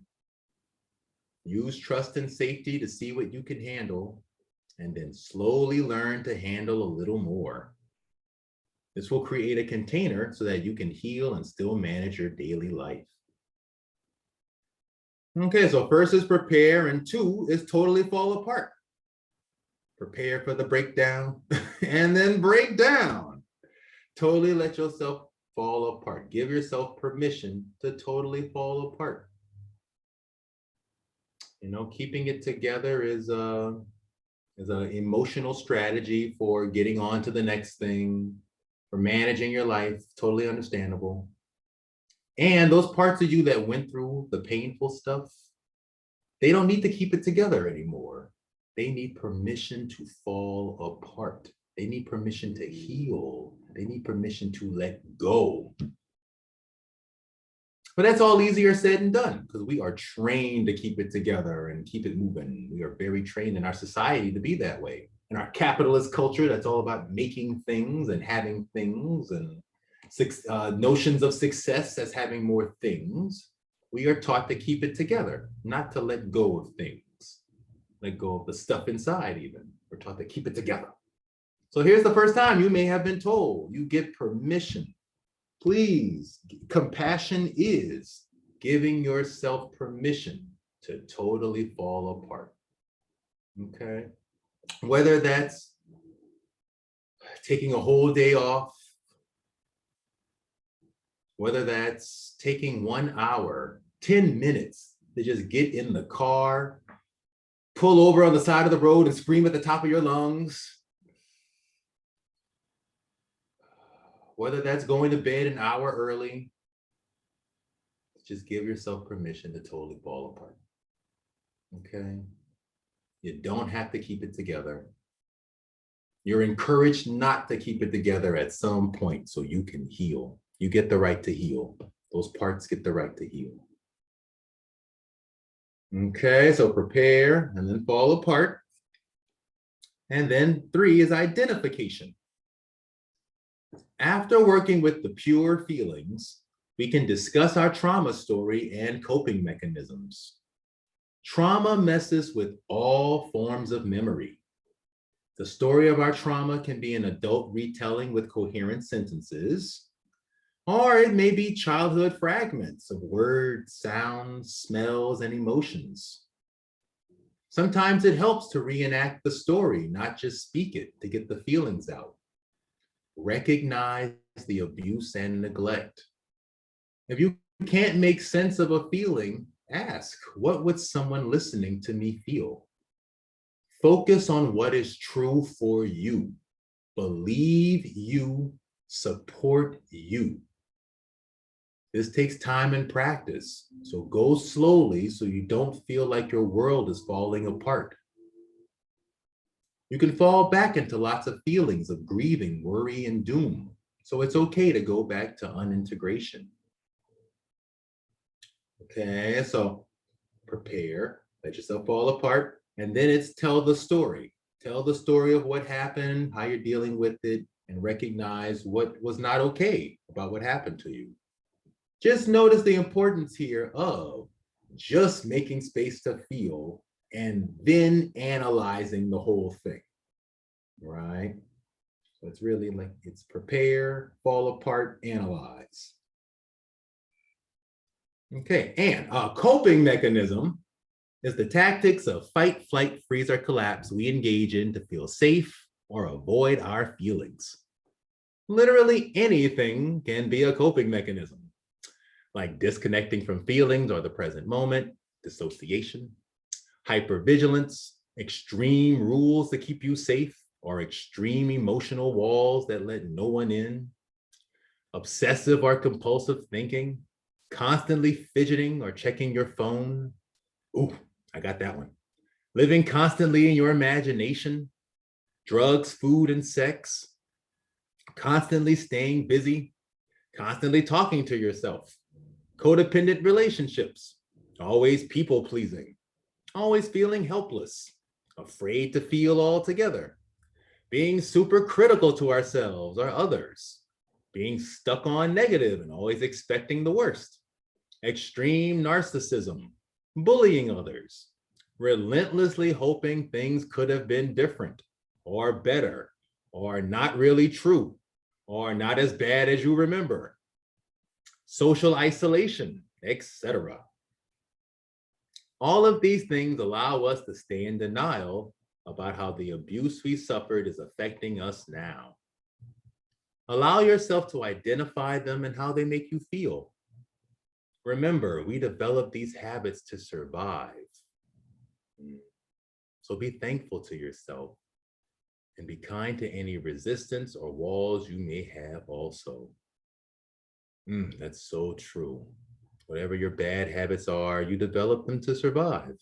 They were the best you had at the time to tell yourself you cared and you love yourself. That is, the truth of it. Okay, so just notice this little chart next to the coping mechanisms here, that there's the window of tolerance in the middle, and that if it's too much, you get into hyper arousal, high energy, anxiety, anger. And if it's too low, you go into hypoarousal, which is shut down, numb, depression, passive, shame. And that there's in the middle, there's the window of tolerance where you are grounded, flexible, open, curious, present, right? And those are the spaces where we can process our feelings best. You know, we can check in, we can work through them when we're in that window of tolerance. The goal is to get to that window of tolerance. Everything you learn how to manage your feelings is to get to that place where we can tolerate these feelings. Even if we don't like them, we can tolerate them and we can work through them. But when we're in that hyper arousal state, we can't process things too well. And if we are in a hypo arousal state, you know, if we're really full of anxiety and anger, or we're really shut down and numb, you can't really process a feeling too well, right? So just recognize that if you go into those states, you're doing that. It's your body's way of trying to show you care. You're doing the best you can, and that's why we're learning these tools, so we can learn how to get to that window of tolerance space a little more easily. Okay, so prepare, fall apart, analyze, and then integrate. Now we can start to create a new story and find healthier ways to deal with our feelings in life. How can we retell our trauma story in a way that empowers us and acknowledges how we really feel? We can use our imagination to question our assumptions and retell the story, but include all the things that we wished would have happened instead, so we can give ourselves the love and support we wanted. This is called reparenting ourselves. We can also question our inner voice, or our inner critic that we developed from our caregivers that might not be serving us well. This is also the time to question all of those coping mechanisms. What works, what doesn't, what would serve you better? All this takes practice, like baby steps, or moving from a bad first draft towards something better and better. So be patient and understanding and try like a child, without judgment and full of play. Learn to express yourself in all kinds of new ways so you can feel freedom, wonder, and possibility. Take back your right to say no, make mistakes, and change your mind. Listen to other people's trauma stories. Okay, so once you finally get to this state, you can rethink What do you wish would have happened instead? You know, that can be so powerful. You spent 10 years being mad at mom or dad because they didn't give you the support you wanted. Well, take a moment and just imagine, how do you wish those conversations would have gone? You know, just imagining the loving words, imagining the hug that maybe didn't happen. Just give yourself a moment to really imagine the hug. It can be so powerful. You know, my father, who gave me a lot of love. My father was someone who could not say the words "I love you" very, very often. He said it maybe 5 times my entire young life. So, you know, I just imagine sometimes what it would have been like to have a father who said "I love you" more regularly, who could have said it every day, you know. Who would have said it every day? Who wouldn't have gotten uncomfortable saying it, you know, who would have said it with ease, with a big smile, with the big open arms to hug, maybe. When I imagine that, that puts a big smile on my face. It also tells me I'm capable of being that person. And that feels really good too. That feels really good too. Okay, and then the last phase is consolidation. The final phase is mostly one of rest, so that all this healing can set and create a new you. All learning and healing requires rest. Do things like sleep, watch TV, focus on your new life, try something new. Get used to feeling just fine and doing mundane things without drama and conflict. Being at peace can feel real odd at first. As you build strength, you can go back to the preparation phase for what trauma is left.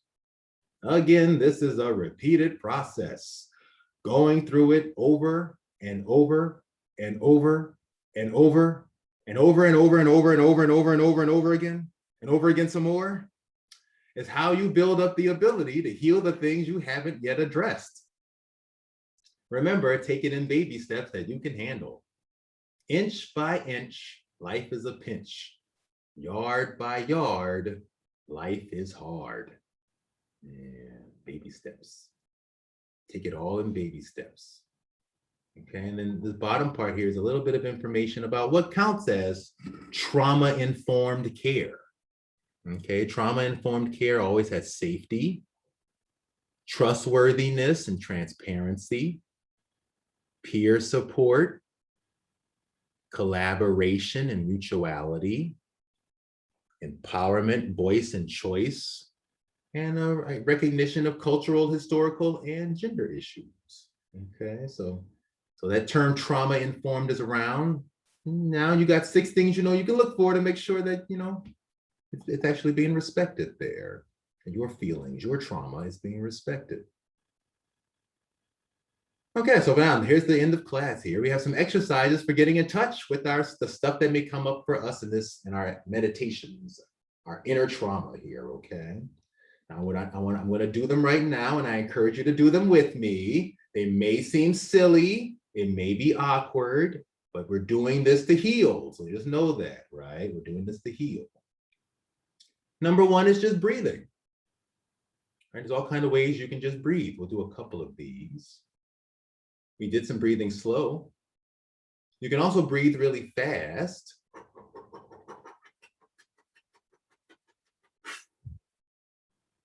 Just to see what that's like. Sometimes that can help you if you're having a panic attack. Let's try this one though. Forceful out breath. Deep breath in, push it out. Deep breath in, push it out even harder.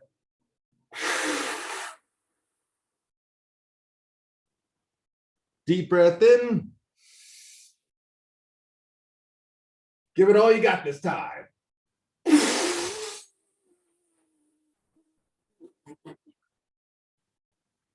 Pause and feel. Pause and feel. Okay, you get real frustrated, you can just push that breath out. Okay, and the next one is consciously holding it in. Deep breath in. Pause for 4 seconds. 2, 3, 4. Breathe out. Deep breath in. Pause for 5. 1, 2, 3, 4. Deep breath out. Deep breath in. Go for 6. 1, 2, 3. Deep breath out. Pause and feel. Pause and feel. Okay, so that's just playing with your breath. Your breath is right there. You don't need to pay someone $150 an hour. You can just breathe. You can just play with your breath right there. Okay. Okay, 2 is trauma yoga. You know, when we go through something traumatic, we tend to shut down and close up.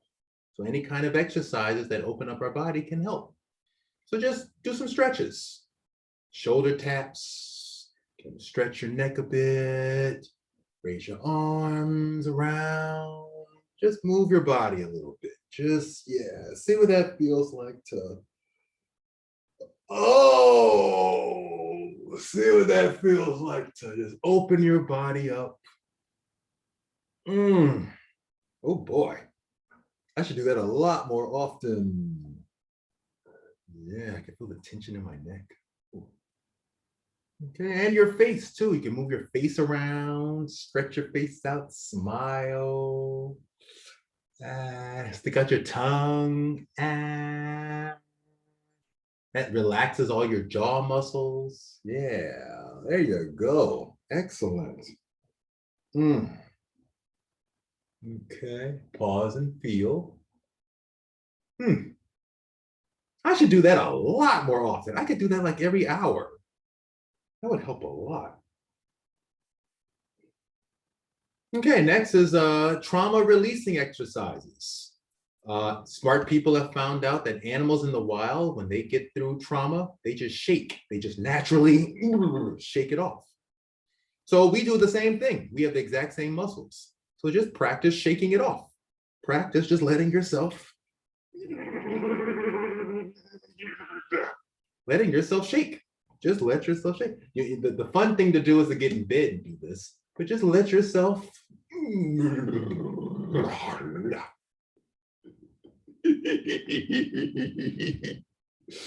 Yes, yes. Oh, and pause and feel. Pause and feel. See what that feels like.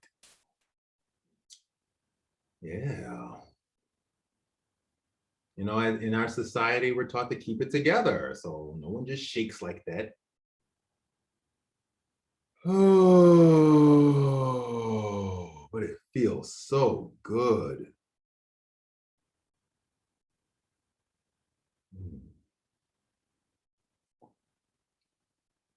Okay, and then the next one is emotional freedom technique, tapping. So tapping is all about just tapping one part of your body, like your hand, then tapping the other hand, tapping the forehead,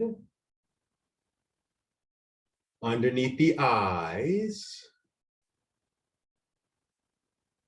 heart, stomach, and the knees. And then you can put messages into this, like this stress, all the stress of finding apartments in the Bay Area. All the stress, other hand, stress of finding apartments in the Bay Area. I feel all this stress in my body about trying to find an apartment. Oh my God, all this stress, forehead.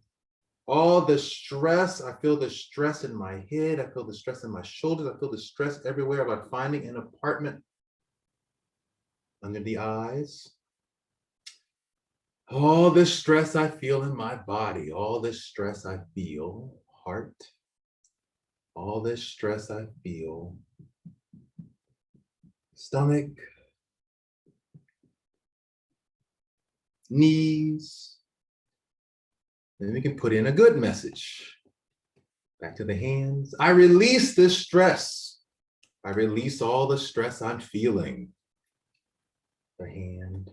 I release all the stress I'm feeling about looking for an apartment. I release all of this stress.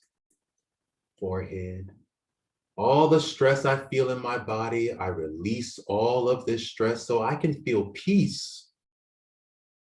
Under the eyes, I release all of this stress so I can feel peace. Slow it down a little, slow it down a little, slow it down a little. Heart, I release all of this stress so I can feel peace.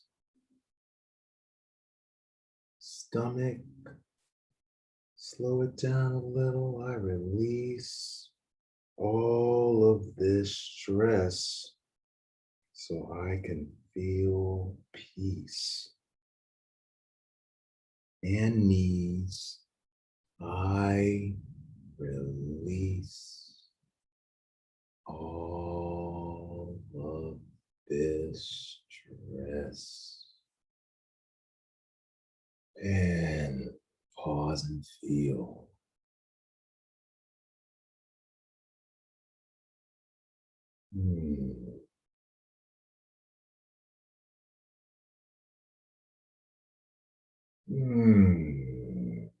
That's good stuff.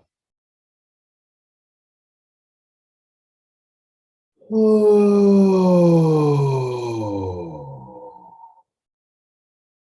Okay, anytime you're meditating, anytime you're feeling anything, that's one great way to tap into the energy in your body. And you don't have to do it all over your whole body. You can just do one spot. You can just tap your head. You can just tap your heart. You can speed it up or slow it down. Right? Just you can play with all these things to get in touch with those feelings, okay? I'm just a big believer of nobody has to just sit in silence. You can do all these things to help you process what's going on inside of you. Okay, the next one's EMDR, eye movement desensitization and reprocessing, which, put it real simply, is if you give your front brain something to do, your back brain will process things on its own. So if you just move your eyes from left to right, you just move your eyes from one end of your visual field to the other.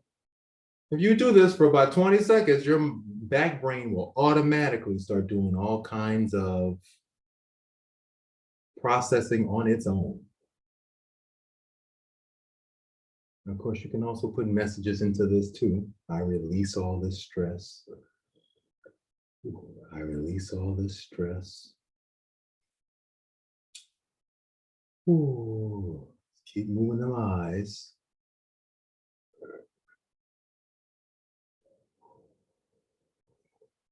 I release all this stress. You know, actually, when we get afraid, you know, we often clam down and then our eyes dart from side to side like this on its own, right? So we're really just encouraging our natural bodily behaviors to help us process trauma. Ooh. A little bit more. A little bit more. Okay, and pause and feel. Pause and feel. Ooh. Isn't that cool?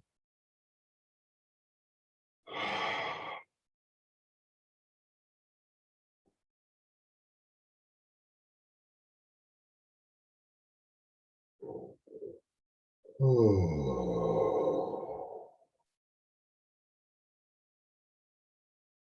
Okay, and that brings us to our final one, which is crying, screaming, and whining. Crying and screaming are the body's natural way to process trauma. Whining is high-pitched emotional utterances that let out our feelings of stress and fear. However, many of us are taught, boys don't cry, suck it up, put a lid on it, play cool, or be quiet or it'll get worse instead of letting it out. So in case you've never cried before, find a place where you feel super safe, like a bedroom or into a pillow in your car, under a blanket. Put on some sad music or remember something sad. Put your hands on your heart and sink into the energy there. Let yourself sink down to the bottom of the pain. Don't cry for 2 seconds and go back to normal, which is often our tendency. Let yourself sink down to the bottom of the pain. It's not pleasant, but it will help your body process the feelings. Screaming pushes out the feelings so that you can cry them up. It also teaches you to use your voice if you have ever been forced to be silent. Okay, so that's the purpose of screaming, is to bring the feelings to the surface. Okay, so if you've never done a lot of screaming before, get in your car and just scream at the top of your lungs when you're driving somewhere, especially if you have road rage. Just let yourself just, okay, let yourself have it. Practice screaming. The first time can be very scary at first, but then you get used to it. It's an excellent resource for letting out your feelings. I can't begin to tell you how many times I have gone, I am so fed up, I'm so frustrated right now, I just want to scream. I just want to scream. And if you do that, somebody will tell you, it's okay, yeah, scream. It's okay, I want you to scream. Yeah, I'll give you permission, you can scream, it's okay. It's great. It's amazing. People will give you permission to scream. It's incredible. It's incredible. I love it. I love it. Okay. So screaming. And then whining. Okay. Whining is letting out our stress by emoting sounds of frustration. It's more about feelings than rational complaints. So instead of saying school is stupid and stressful, and I just can't stand how the school is run by the capitalist system and it's so unfair. Instead of rational complaints, it is actually more productive to just say, I'm irritated at how hard school is. School's too damn hard. Or just a straight up, why is this a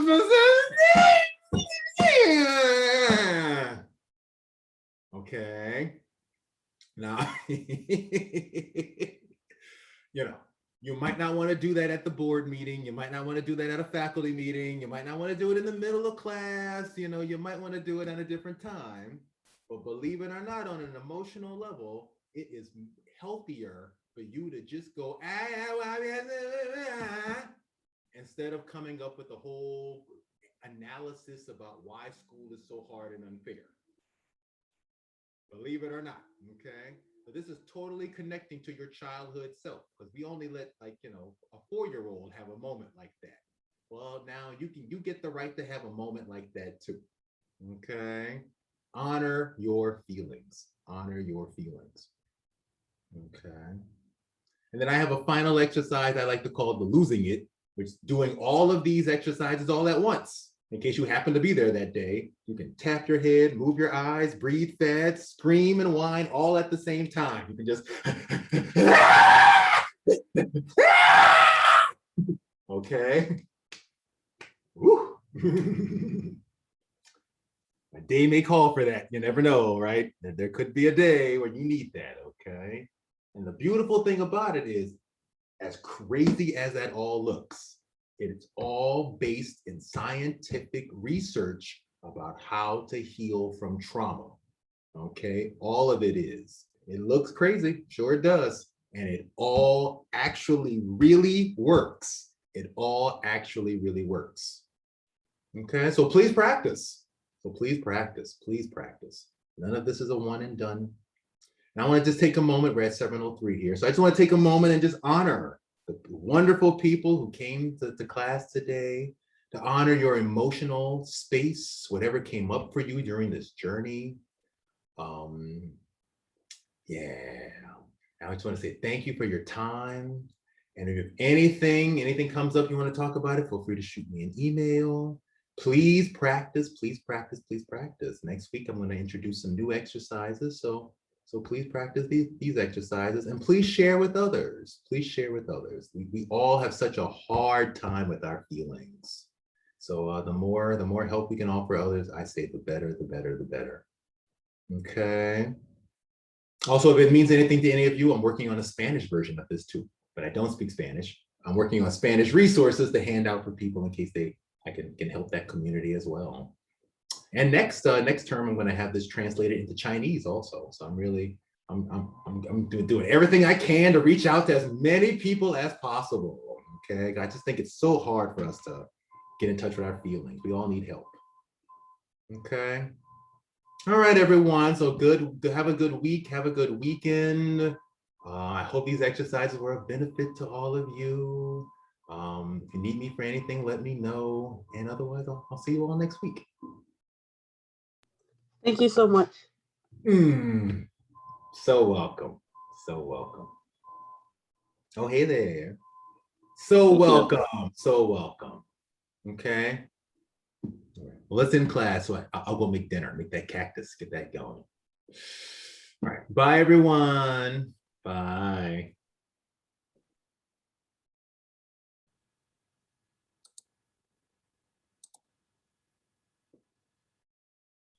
The gift, this class is the gift that keeps on giving. I tell you, the gift that keeps on giving.